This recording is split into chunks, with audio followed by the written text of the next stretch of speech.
The Idaho State of the State Address, given by Governor Brad Little.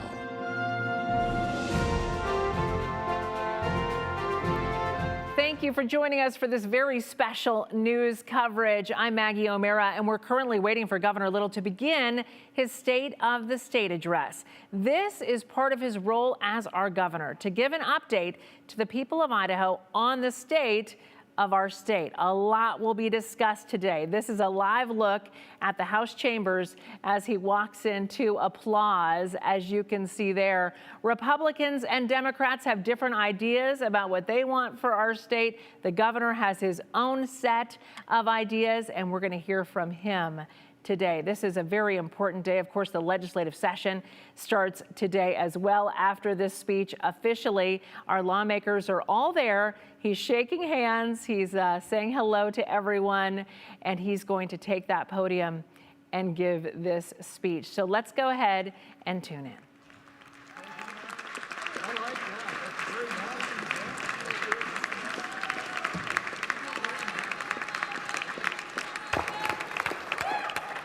Welcome, Governor. We look forward to your words of wisdom and your advice today, and we'll see what we do with it from there. So, the floor is yours. Well, thank you, Mr. Speaker. I assume that new gavel means things are going to happen a lot faster here. Absolutely. Good. Well, I appreciate that. Mr. Speaker, Mr. Pro Tem, Mr. President, honored legislators, my fellow constitutional officers, Mr. Chief Justice, members of the judiciary, my wife Teresa and our family, wave you guys, my friends and my fellow Idahoans. Just 2 months ago, on the eve of a historic presidential election, America teetered between two very different futures for the next 4 years and beyond. One future guaranteed the status quo, out-of-control federal spending, a lawless open border, sky-high inflation, onerous regulations, and a depressed economy that traps families' potential. Americans rejected that failed path and instead re-elected a man with a very different vision for America, Donald Trump. President Trump's vision for America actually looks a lot like Idaho. With their votes, Americans affirmed what we want for our country and what Idaho has: safe communities, bustling economic activity, increased incomes, tax relief, fewer regulations, fiscal responsibility, and common sense values. I'm excited about President Trump's return to the White House. We have a renewed opportunity to help him deliver results and show the rest of the country how to do things right. And that starts with keeping promises.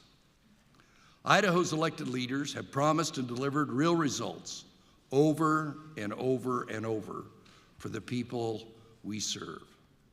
I want to congratulate all our legislators on their elections and recognize the new members of leadership of both parties.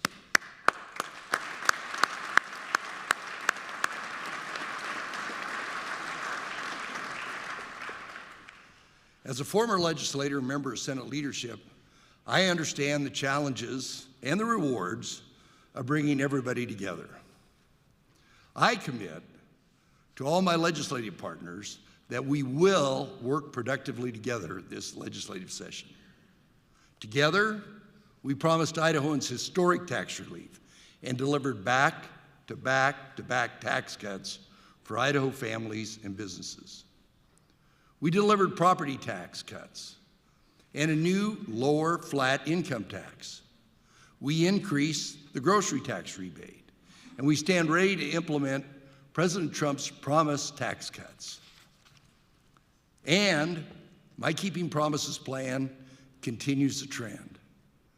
I'm proposing yet another round of tax relief for hardworking Idaho families, $100 million.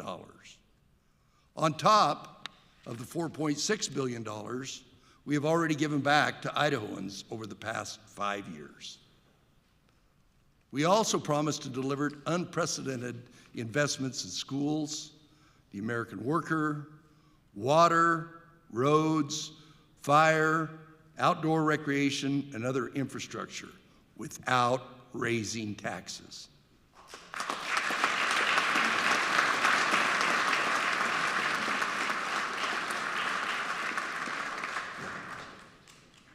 My Keeping Promises plan builds on those investments by more support for schools.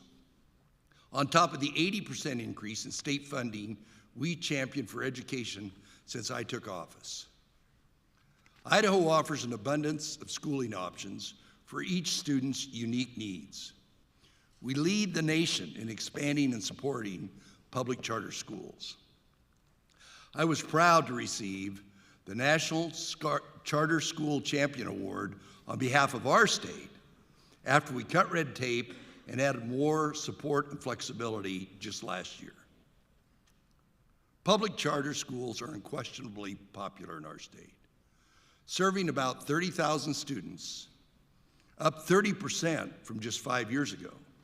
I support charter schools because they offer families more options for their children's education while providing taxpayers the accountability and transparency they deserve. We are also one of the few states that enable parents to choose the best school for their children, regardless of where they live. And our popular Empowering Parents program offers grants to support students' education outside of the classroom. We are a leader in education freedom. I recognize the growing desire to expand school choice, especially for students with unique physical or developmental conditions. I am recommending $50 million to further expand education options for Idaho families.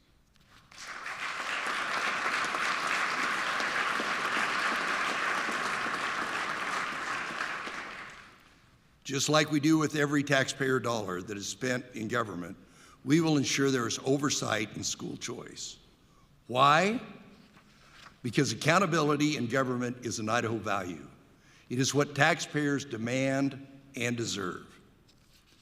As we expect the following from our public schools, any school choice measure I would consider must be done the Idaho way.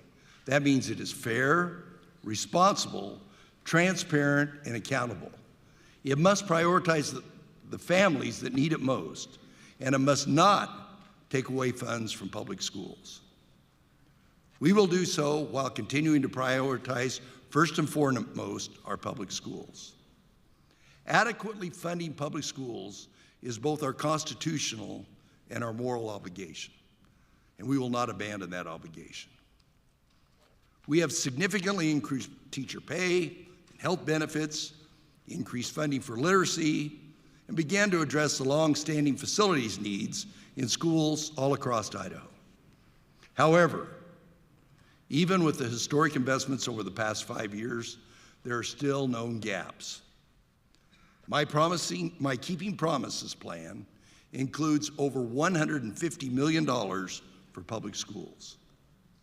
I look forward to working with the legislature to address gaps in rural school facilities, mental health, school safety, and literacy.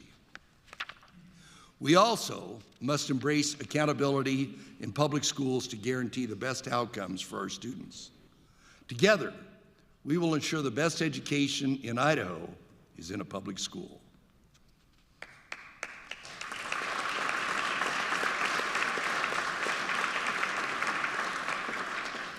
We have also kept our promises to Idahoans by standing up for common sense values.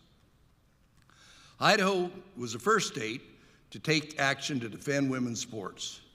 I'm incredibly proud of Boise State University's women's volleyball team for standing up for what's right.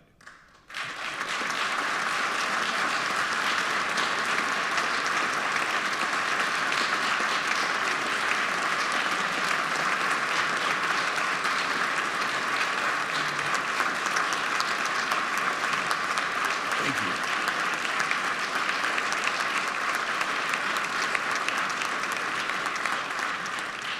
I thought that would get Barb up anyway. Generations have worked hard to guarantee our girls and women can play fair and square. To our female athletes, we will continue to fight for you. While we're on the topic of fairness in women's sports, I'm disappointed to acknowledge voter fraud does exist. An election was stolen. And I'm asking Speaker Mike Moyle, Pro Tem Kelly Anthony, to launch an investigation into the flawed voting on the Heisman Trophy.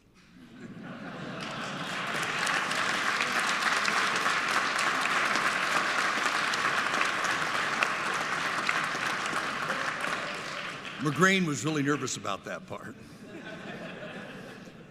Reflecting on the past year, two natural elements consumed Idaho's attention: water and fire. Our farmers confronted a real problem head-on: long-term decline in water in the aquifer that sustains Idaho agriculture. Our farmers worked hard to secure a new water deal that safeguards Idaho's water and sovereignty. Friends, let's thank our farmers.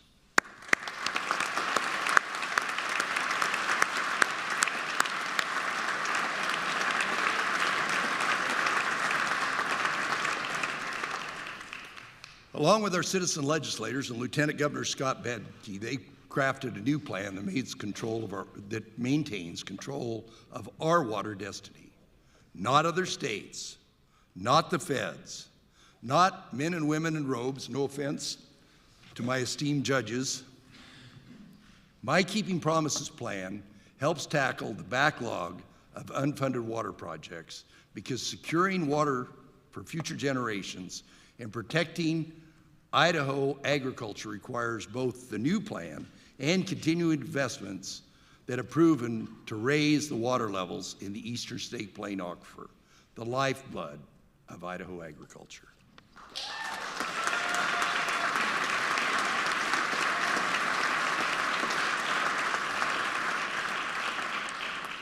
On the heels of a destructive fire season, our Keeping Promises plan also deploys additional bonuses to hire and retain wildland firefighters. Our firefighters battle dangerous conditions to protect lives, property, and our natural resources. Please recognize a few of these tough Idahoans we have with us today. Right up there. Stand up.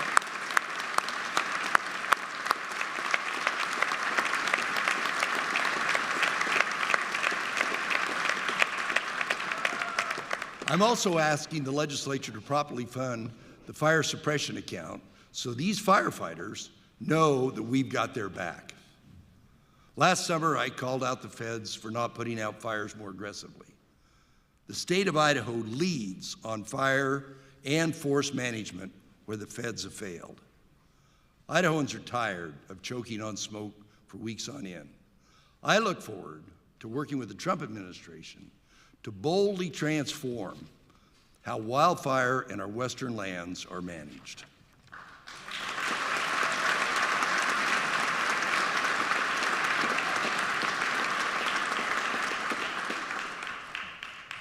How else are we keeping our promises to Idahoans? With more people traveling Idaho's highways than ever before, we have responsibly championed historic transportation investments to keep up with record growth without raising taxes. Our Keeping Promises plan keeps our foot on the gas with additional transportation funding. We will continue to improve our existing roads and bridges and get people and products across our state safely and efficiently. Speaking of growth, I've identified the source of Idaho's population boom: cows. Former residents of California, Oregon, and Washington. Last year, I told you we would build a wall around Idaho and make California pay for it. This year, I think a cattle guard would be more effective at keeping out the cows. For your city folks, that's some Emmett Rancher stuff I'll explain later. It's true we are victims of our own success.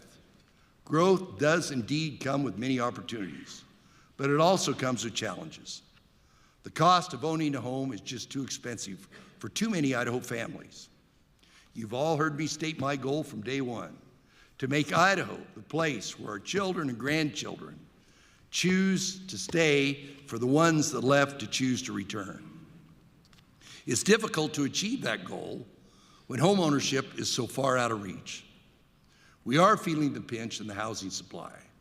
I look forward to working with legislators to remove even more regulatory barriers and further advance needed permitting reforms in order to keep up with housing demand.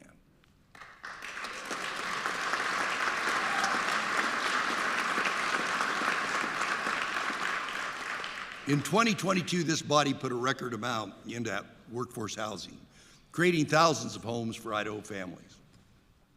And our Keeping Promises plans will help build even more homes so more working families can achieve the American dream. We also need skilled labor to keep up with the pace of development. Our efforts to get more Idaho kids in the trades is helping. Across the country, the number of students on track to a career is declining, but not in Idaho. Idaho's bucking the trend.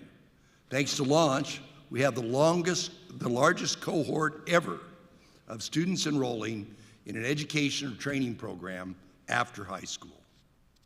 2/3 of students who went on to an Idaho school last year used a Launch grant. Community college attendance is surging, 15%. Those are real results.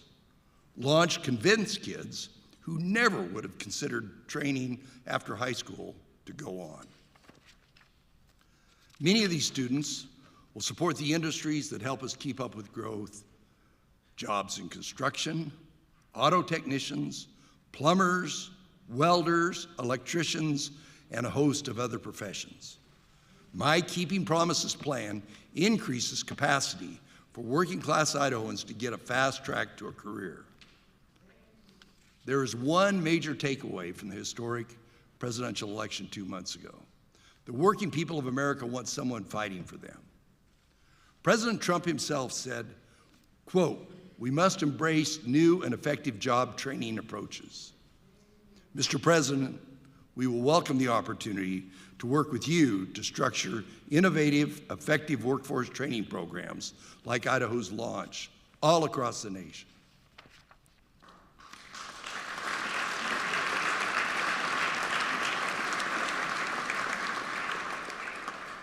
There is no doubt Idaho's on a roll. Even Elon Musk posted on social media 3 times in one day about Idaho's red tape reduction successes. We know we have caught the attention of the rest of the country. President Trump's new Department of Government Efficiency is already looking to Idaho for the blueprint on how to cut red tape, stimulate economic growth, and streamline government. Idaho stands ready to partner with the Trump administration because, let's face it, Idaho was Doge before Doge was cool.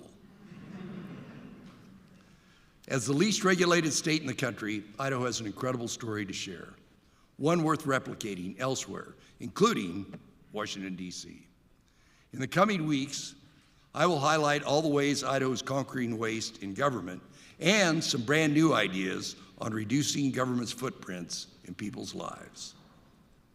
In the spirit of efficiency, I assure you this speech will be one of the shortest State of the State addresses in a long time. You're welcome.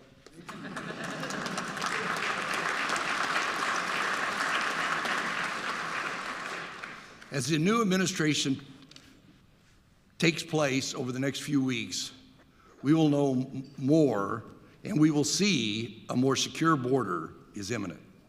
As President Trump and Congress deliver on their own promises to lock down the border, Idaho stands ready to help deport dangerous criminals here illegally. The Idaho State Police just wrapped up their 4th mission to the border. They intercepted deadly drugs and apprehended criminals coming across the open border under the Biden administration. No other state has completed more missions to border states than Idaho.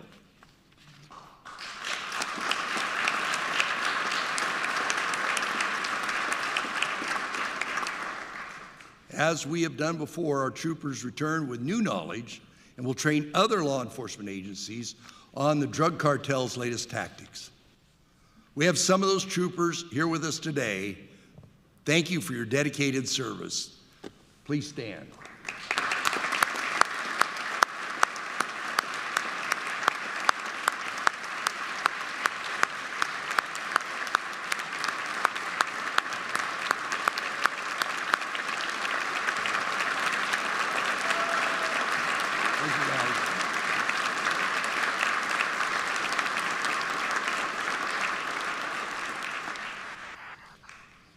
Meanwhile, Idaho is taking even more steps to keep our communities safe. Working with local law enforcement partners, we've reduced crime in Idaho by 17% since I took office, despite record population growth. Violent crime is at a 5-year low, and we're among the top 10 safest states, but there's more we can do. My Keeping Promises plan includes the addition of a new prosecutor in North Idaho who will solely focus on putting away drug traffickers.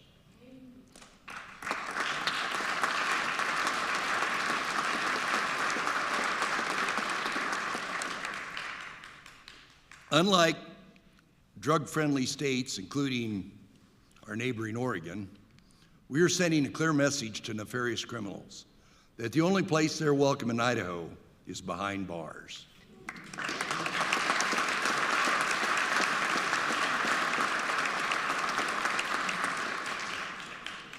We will also see the benefits of our meaningful investments in corrections.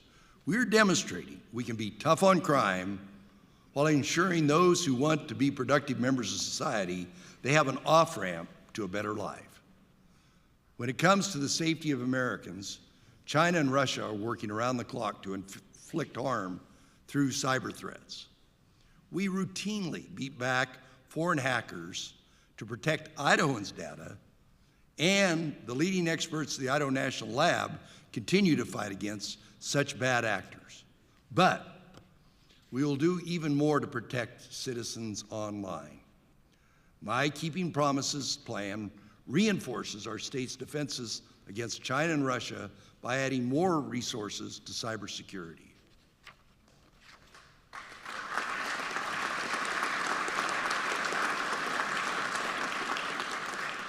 My friends, I am excited to hit the ground running and pick up where we left off with President Trump. We stand ready to hold up Idaho as an shining example of how to properly and minimally govern, with starts and ends with keeping promises to the people we serve. As we prepare to celebrate the 250th birthday of our great country, we reflect on what it means to be American. Our past, our future is rooted in freedom, self-reliance, while taking care of each other with a constant faith in God. To the people of Idaho, as your elected leaders, we promise to continue governing responsibly and to uphold freedom and common sense in our decisions. Like we've done time and time again, we will deliver on that promise. Thank you, and God bless.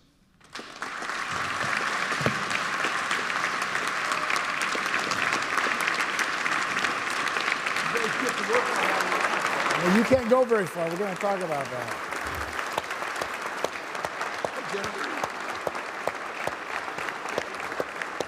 All right, a round of applause for Governor Little. You just heard from the governor. He touched on what lawmakers were able to accomplish last year, as well as several topics that he hopes to be major parts of this legislative session, including $150 million for Idaho public schools.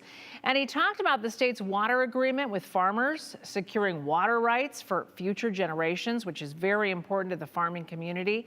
He also asked the legislature to fund the fire suppression account after an active wildfire season this last summer, very active. And he touched on infrastructure, growth, and housing. Our Joe Paris is standing by right now. He is waiting for Governor Little to join him. And Joe, let's talk about what the governor addressed during this, I'd say, 25-minute long speech. Are you there, Joe? Hey, yeah, Maggie, we are just standing by waiting for Governor Little to come out of the chambers. As you can imagine, everybody wants to shake hands and chat briefly with the man of the hour. Of course, both houses of the legislature, the House and the Senate, they'll now hit the ground running. So what we just heard again is the governor's priorities for the upcoming session. We'll expect him to walk out this door in just a few minutes, and I'll ask him a few questions briefly. But again, the governor touching on some major topics, a kind of a roadmap of where he hopes to see the state of Idaho go, also doing a job to kind of hold himself accountable and talk about the things that were accomplished over the last calendar year or so. The governor and the leadership from the House and the Senate, the Republicans, the Democrats, coming out of the chambers right now. And the man of the hour, Governor Brad Little, joins us now. Governor, thanks for your time. Of the keeping promises, the major theme of your address, of the promises that you made, the promises that are on the table, what do you see as the most impactful for the state of Idaho? Well, this has been all along: education, investments in education, improvements in education. At the same time, giving people back more of their hard-earned money. We've successfully done that for 5 years, and we from what it sounded like in there, it sounds like I'm going to be able to be successful this year, but we're just getting started. My constitutional obligation is to submit a budget request. Theirs is to act on it, and now we'll roll up our sleeves and get to work. And you talked about education. You could feel, I guess, the energy in the building this morning as soon as you walk in. Lawmakers even having a press conference about their idea for school vouchers, savings accounts. You outlined $50 million for school choice. How do you see that $50 million being, I guess, used? And what do you think of lawmakers' proposal to kind of do this $50 million tax credit for those ESAs? I think I stated in there what kind of my sideboards are. And you know, we have been working with them. We'll continue to work with them. I'm pretty fortunate in Idaho compared to some of the other governors. We generally, at the end of the day, after the session's over, we usually reach pretty good agreements. But that isn't because we haven't been doing a lot of work before the session started and during the session. So I'm excited about everything we talked about in there, and I was delighted with the reaction. So. And you mentioned the election of Donald Trump. The new president will start in a few weeks. What do you think is doable now for the state of Idaho that might have not been doable under the Biden administration? Oh, enormous amount of things. A lot of interest in there about Medicaid and what we had a bunch of waivers pending at the old Trump administration that now we're going to be talking about natural resources, fire, safety, obviously the border. Those are all things that I am very excited. I will see the president later on this week, and then I'll see him at the governor's conference. But we're having a constant dialogue, so I'm very excited about it. And a whole new legislature here. Every single seat was up in the past general election. Do you have a gut feeling about what it'll be like to work with the legislature, a body that sometimes can be a battle between the governor's office? Well, that's kind of their job. Yeah. I was a legislator one time, but I will tell you that I'm excited. The conversations we've had with the new leadership, with the committee chairman, I'm really excited about where we are. Is there something that excites you the most walking out that door other than getting the address done? It's over. Yeah. No, it's good. They were very nice, very kind. So, Governor Brad Little, appreciate your time. We'll hear from you soon. The governor will be answering some questions from the media as a whole coming up here over the next little bit here. We'll have that coming up live. And Justin is standing by with the majority leader, Jason Monks. Justin? Absolutely. We'll get you right to the governor. I know you were supposed to be escorting him, but we sort of grabbed you before that. Last month in Viewpoint, you talked about what you were hoping to hear. Did you hear a lot of what you were hoping to hear today? Absolutely. We heard about tax cuts. We heard about investments into school choice. We heard about investments into transportation, into water. Those are all important things to Idaho. Those are things that we're committed to. We want to have tax cuts. I think the House is going to want to try a little bit bigger than what the governor recommended there, but we're going to work with him on that, and we're going to see what we can do to provide for the people of Idaho. Mm-hmm. We also talked to Senate Majority Leader. She said she really wanted a conservative budget. I imagine you want that as well. Was this, I guess we've already heard a little bit from you, maybe not as conservative as you had hoped for? We're hoping to have a very conservative budget. Tax cuts, budget cuts, that's what we want. I think that's what the people of Idaho demand. That's what they want. President Trump with the whole DOGE thing is not just about limiting regulations. It's all about eliminating wasteful spending as well. So we're going to have our eyes on looking at all the budgets, seeing where we can minimize those as well. Yeah.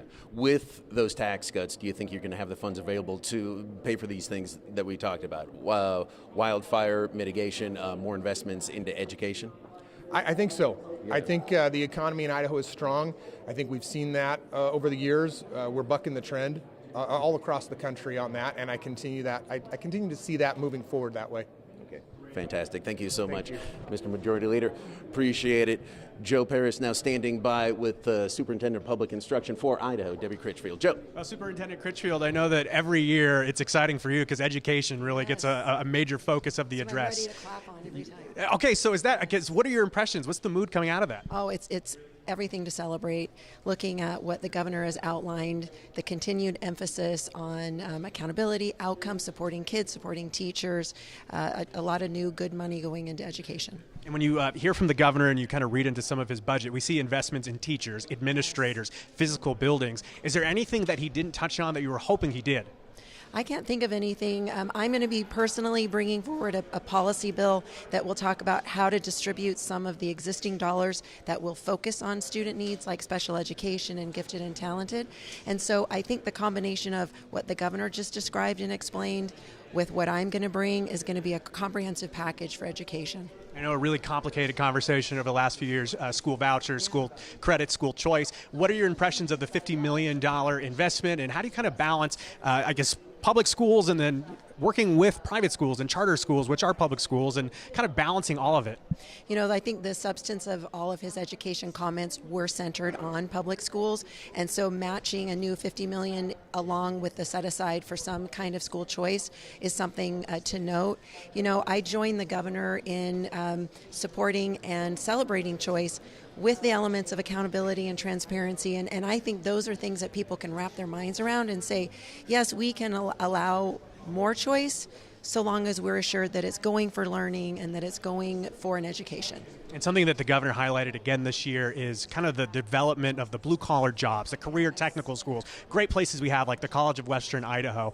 From a K-12 perspective, how do you think Idaho's classrooms have been teaching up and really working on success towards that? I think we're a shining example nationally. And a couple years ago, I asked the legislature and received over the last 2 years $60 million in what we call the Idaho Career Ready Students Grant to support career technical education, expansion of SHOP programs and new programs in grades 7 through 12. And adding that into the launch program, it's a perfect bridge, it's a perfect opportunity to build on success. Superintendent Debbie Critchfield, I'm sure we'll have lots to dig into soon. Appreciate your time. We'll send it over to Justin. I think Justin will be standing by with the Attorney General. Yes, that's right. Thank you, Joe. Attorney General of Rural Labrador here. First, just generally, what's your reaction to what you heard today?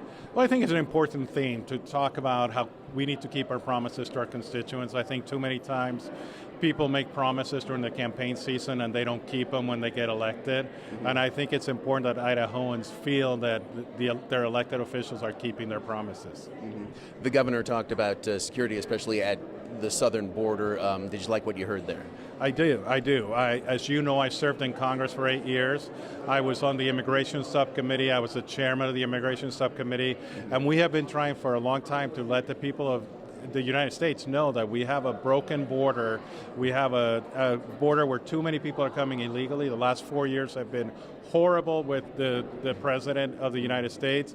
We have allowed too many people to come into the United States illegally, and I think it's important that not just the federal government, but the state government do whatever is necessary to ensure protection of our citizens. Mm-hmm. Another theme of this speech was working with the federal government. Obviously, a new administration now, probably more sympathetic to the goals of the governor. Do you believe that's going to be a much more productive relationship, I imagine, the next 4 years? Oh, it's going to be very productive. I know many of the cabinet members, the designees, and I've already been talking to them about some of the things that we can do in Idaho. I have their phone numbers. I'm going to be able to work with them, and it's going to be much more productive and much more beneficial to the people of Idaho than the last 4 years. Mm-hmm. Public safety, another thing the governor obviously talked about, public defenders, and again, security at the southern border.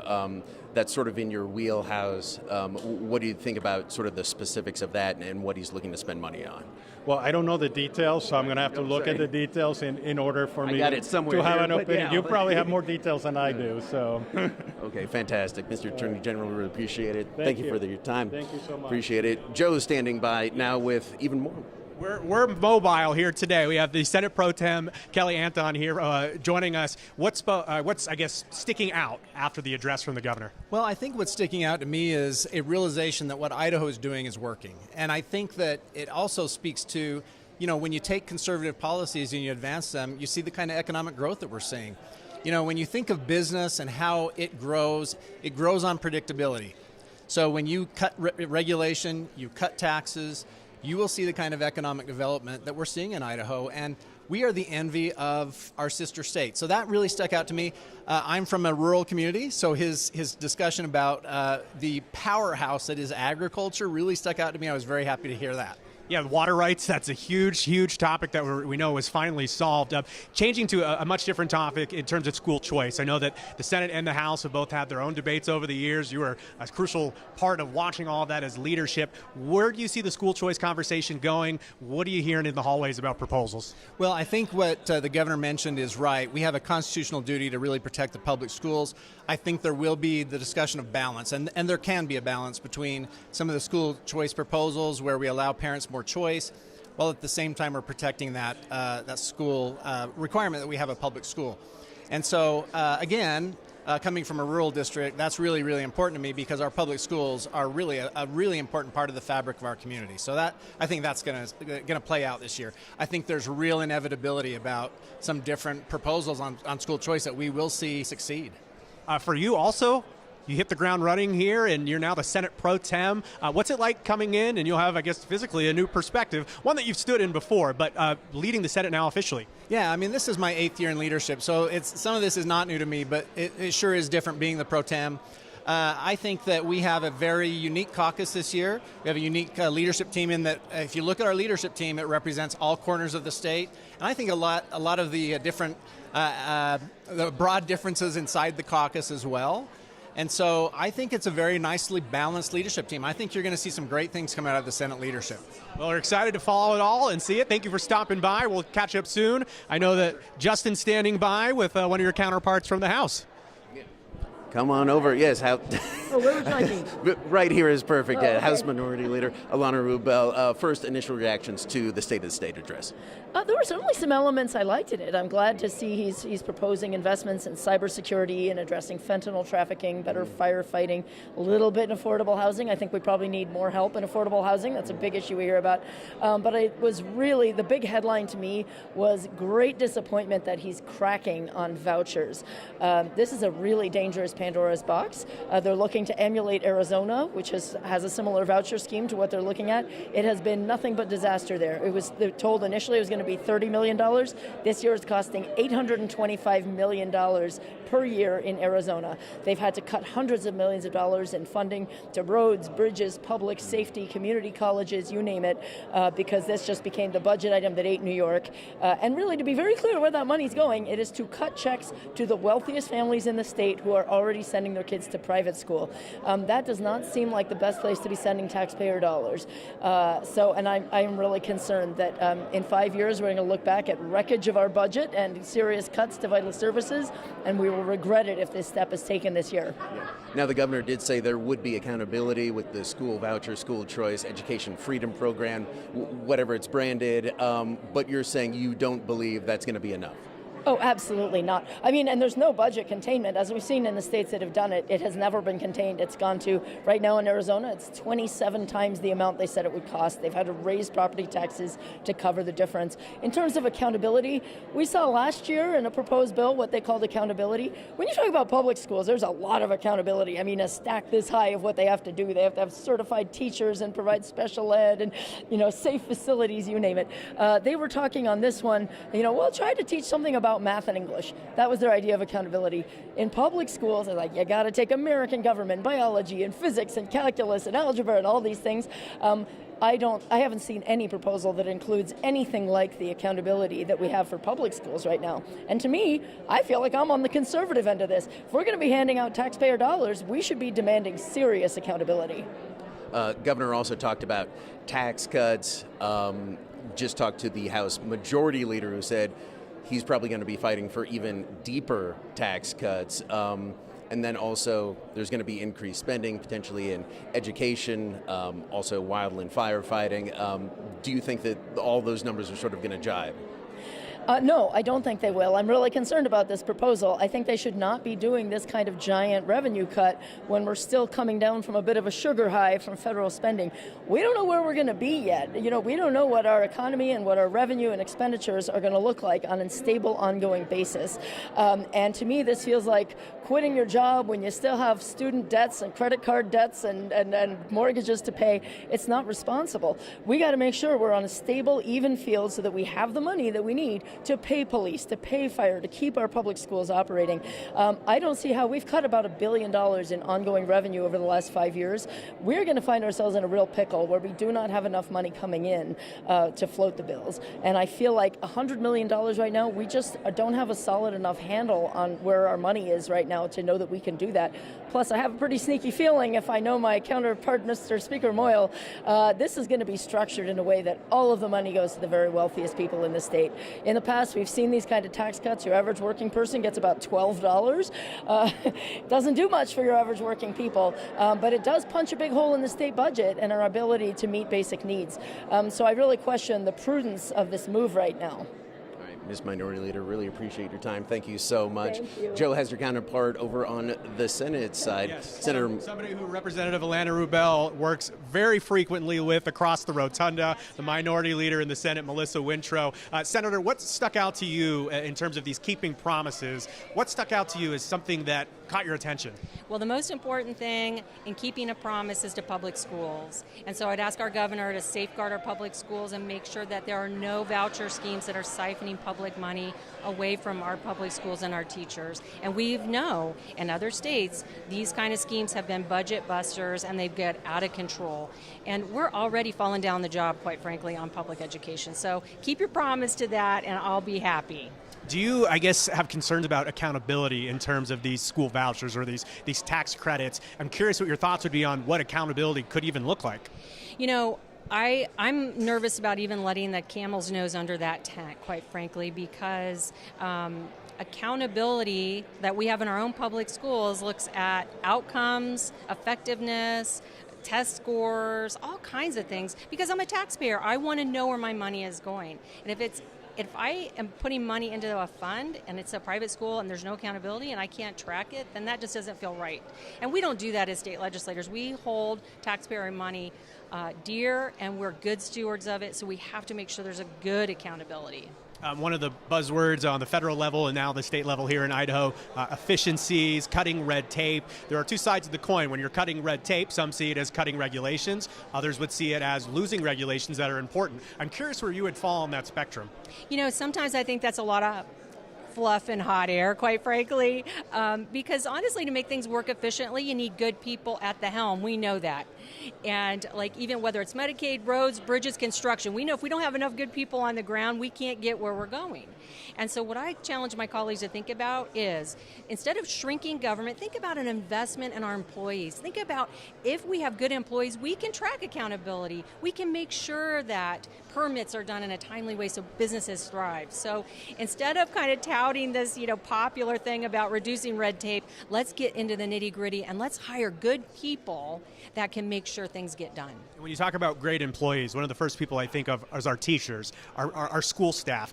That was highlighted in the governor's address, some changes of employee compensation, raises for teachers. How meaningful were the governor's comments, and how do you think that translates to what we're seeing in our communities?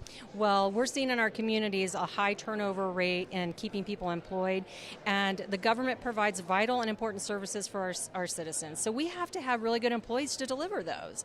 And that means you got to be able to keep them, right? Instead of training them and then giving them up to a private company. So I think the governor is requesting a pretty nice bump in salary, which they need. We have over a 20% turnover rate, which is wasteful spending. So I'm really happy to see that. We should be investing in our public employees and people an investment in people is really an investment in our future. The governor didn't mention it, but staying with education and college campuses, DEI, huge conversations about that the last quarter of last year. Do you think there's something to be done on that, or do you see that as an issue that has essentially been legislated and moved on from?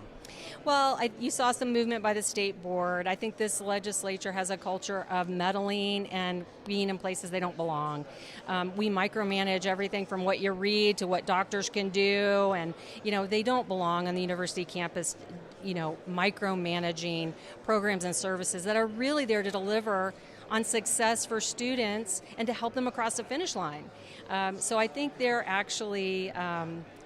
I think, honestly, I'm so sorry to say this, but it's a waste of taxpayer dollars. We need to be focusing on the things that the governor did say: roads, housing, health, infrastructure. Not, some little programs at a university. Sorry. Do you see a conversation about abortion coming up? I know we still hear from Idaho's medical community clarification in the law. They're really wanting it. I hope we see a meaningful discussion as well as solutions to the problem. We've lost about a quarter of our physicians since the abortion ban went into effect. We've seen women being airlifted out of state because they can't get medical care in a crisis pregnancy.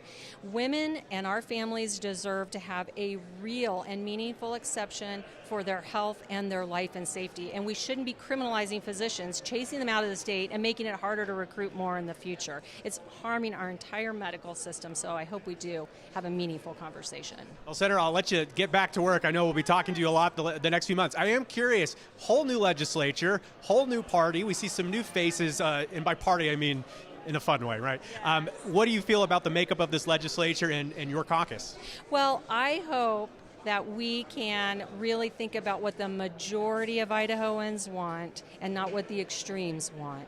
And my mother always told me common sense, moderation, and balance are the secrets to life. And so I hope that we'll stay away from the extremes, stay away from the things that really aren't the kitchen table topics that matter to Idahoans. Stay out of our bedrooms, stay out of the boardrooms, and let us run our personal lives and our businesses without too much meddling. Senate Minority Leader Melissa Wintrow, thank you so much for your time. We will talk to you soon. Awesome. All right. Well, I see Justin standing in the wings. We'll see you over there. Justin, I know that we've been grabbing these interviews. Anyone else that came by that maybe you had a word with that we didn't catch on camera? No, I think we can sort of recap, though, what we've heard. For Republicans, they overall liked what they heard, maybe looking for even a little deeper tax cuts, but I think that they believe in the message. They believe that this state obviously will have a better relationship with the Trump administration than the Biden administration. Not a surprise there. They'll be able to maybe get more done federally as far as wildfire mitigation, management of forests, things like that. On the Democratic side, the skepticism that there was so much talk of spending while also talk of deep tax cuts. So we'll see. That's going to be the debate here now for the next 3, 4, hopefully not 5 months. As not saying I love the legislature, love the process, but even people down here would say, "Ooh, boy, I hope we don't get into May." Yeah, it's really exciting when you're here in January, and it's easy to forget that this can sometimes stretch until, well, I guess spring practice. I got to say, too, yeah. I mean, the governor bringing up Ashton Genty in the Heisman, that was a fun moment. So that was, yeah, I was not expecting that. That was interesting. There's Representative Wendy Horman from JFAC. They're going to have a lot to say, obviously, about the budget and all that going forward. But, we'll see. This is just sort of the opening kickoff to the legislative session. Governor talked about his priorities. That doesn't mean that they will get done. It's a big process involving more than 100 people down here at the State House. It'll also be interesting to see how these new committees and these new lawmakers really get going. I should have pulled the number off the top of my head. I can't remember, so I won't make one up. But there are a lot of new faces here in terms of incumbents that lost. So there are new people that won, and then there are always people that retire from the legislature. And because of redistricting, because of the way everything worked out over the last few years, back during the November general election, every single house or every single seat in the House and Senate, they were up for election. So you had 2 years. The legislature goes for 2-year cycles. you had groups of people that were used to working with each other on committees, used to working in terms of making deals and debating and working together. It'll be interesting now to see how this new group, with a lot of familiar faces, but it'll be interesting to see how this group works together and kind of what gets done. We had seen an adversarial relationship, to put it one way, between the governor's office and the legislature, and as the governor pointed out, that's just kind of how it works out sometime. It will be interesting, though, to see what the tone is really in this building. Of course, on the first day of the session, you feel all the excitement, you feel all the optimism. We will see, though, where this goes, Justin. Yeah, Joe, thank you so much. That has been the State of the State address from down here at the Idaho State House. Governor Brad Little laying out his priorities. Thank you for watching.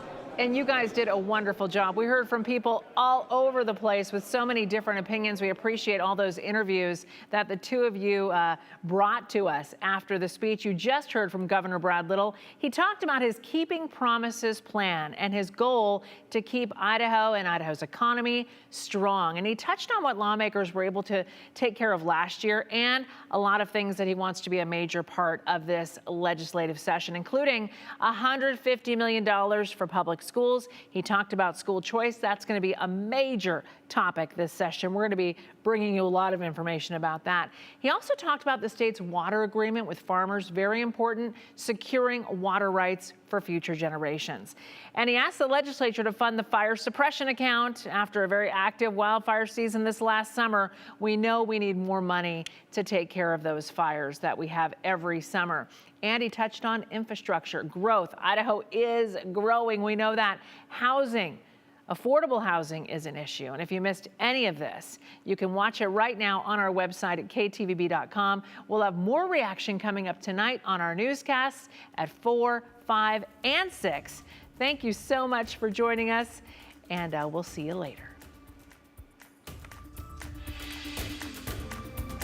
Continue with us and watch free now on the KTVB Plus app everywhere you stream.